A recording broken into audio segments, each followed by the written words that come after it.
lights so bright on Broadway. Chaque année, la ville de Salzbourg, en Autriche, ville natale de Mozart, célèbre l'enfant de la maison. Sauf que c'est toute l'année que Salzbourg fait des manifestations à la gloire de Mozart. En quoi cette semaine-là, elle est différente des autres? C'est la semaine Mozart. Il y a 10 jours consacrés à Mozart. C'est encore plus Mozart que disons que c'est Mozartissime. Alors j'y suis donc allé ce week-end dernier et j'ai assisté à un couronnement. J'ai assisté au couronnement d'une femme chef d'orchestre française qui s'appelle Laurence Equilbé, qui est en résidence à Boulogne-Billancourt et qui est une chef d'orchestre. Comment ça, en résidence à Boulogne-Billancourt? C'est-à-dire que c'est son lieu de travail, si j'ose dire. Voilà, Boulogne-Billancourt, elle est subventionnée par le Conseil général des Hauts-de-Seine.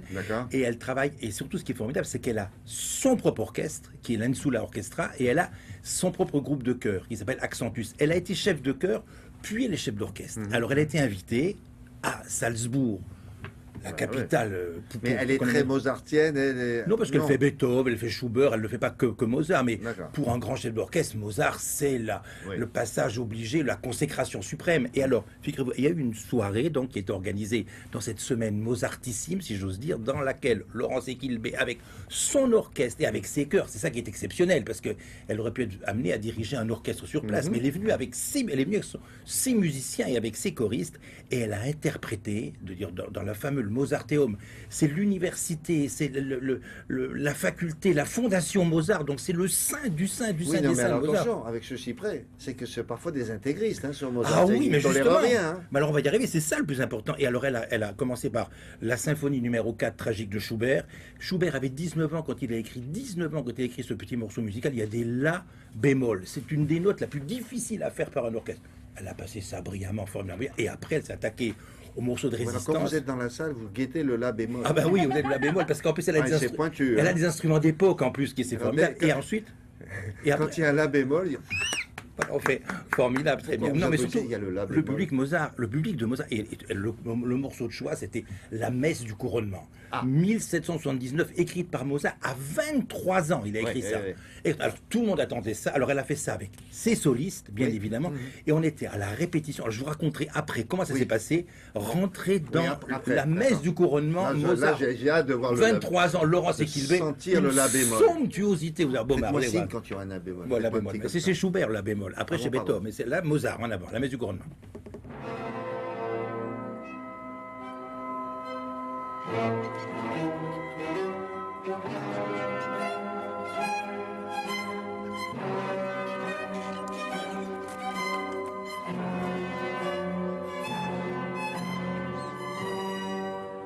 Je suis très excitée de faire ce concert à Salzbourg, parce que je suis venue plusieurs fois déjà, mais jamais avec Insula Orchestra. Et en plus avec Accentus qui revient aussi. Et cette salle du Mozarteum, j'adore cette acoustique. Et je suis aussi très émue de faire la messe du couronnement de Mozart à Salzbourg même, là où Mozart est né, et qui est une œuvre aussi connue dans le monde entier.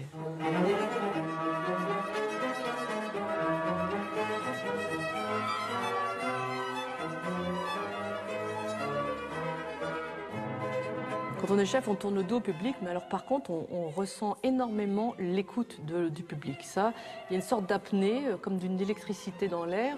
Et quand, par exemple, dans des passages très ténus, très doux, on sent cette écoute, cette attente, c'est extraordinaire parce que du coup, on joue presque avec ça. Et ce que j'aime bien aussi, c'est dans des périodes plus agitatoires dans la musique, parce que moi j'aime beaucoup ça, par exemple il y a ça chez Beethoven, ça, et quand on sent qu'on emporte dans cette forme d'adrénaline le public, alors ça c'est assez joyeux parce que souvent c'est des morceaux qui terminent comme ça de façon très très flamboyante, et tout d'un coup le public se met à réagir de la même façon, et alors là c'est gagné, quoi.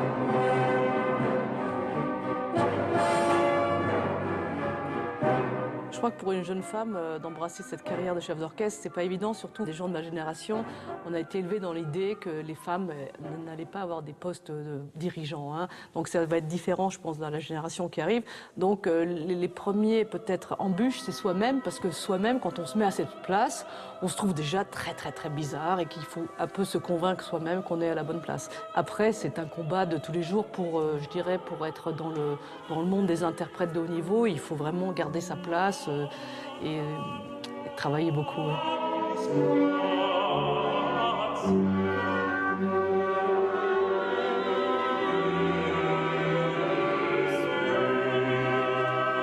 se promener dans les rues de Salzbourg quand on va diriger une messe de Mozart le lendemain, c'est très très très inspirant pour un interprète. Il y a 2 ans, j'ai été invitée par le Festival de Salzbourg pour diriger la messe en ut mineur de Mozart dans l'église même où elle a été créée.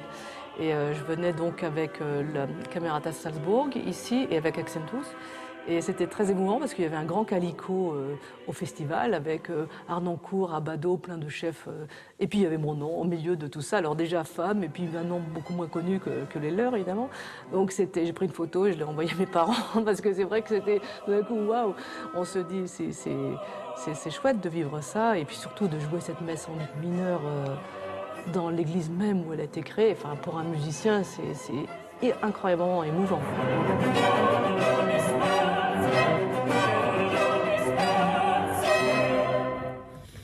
Alors ça, c'était donc la répétition. Le lendemain, il y a eu le concert. Il y avait Julie Fuchs, qui était qui était la soprane qui chante le fameux air, la News Dei. Et ce qui a été formidable, c'est que le public de Mozart a croulé sous les applaudissements. On a attendu un moment. Il y a le moment où le chef d'orchestre finit. On attend 2 secondes. Comment ça va se passer? Croulage d'applaudissements. Tous les gens. Ah oui, c'était extraordinaire. C'était vraiment un gros croulement. Et ce qui est tout à l'honneur de Laurence Equilbé, c'est qu'au lieu de faire prolonger les applaudissements, elle a accéléré avec un petit morceau de musique haute, ce qui fait qu'elle a coupé net à la félicité qui gagnait le public. Et c'est un air qui parle de joie et qui parle de paix, surtout la messe du couronnement. Donc c'était important. Et bravo. Voilà. Bon, on termine avec des programmes que regarde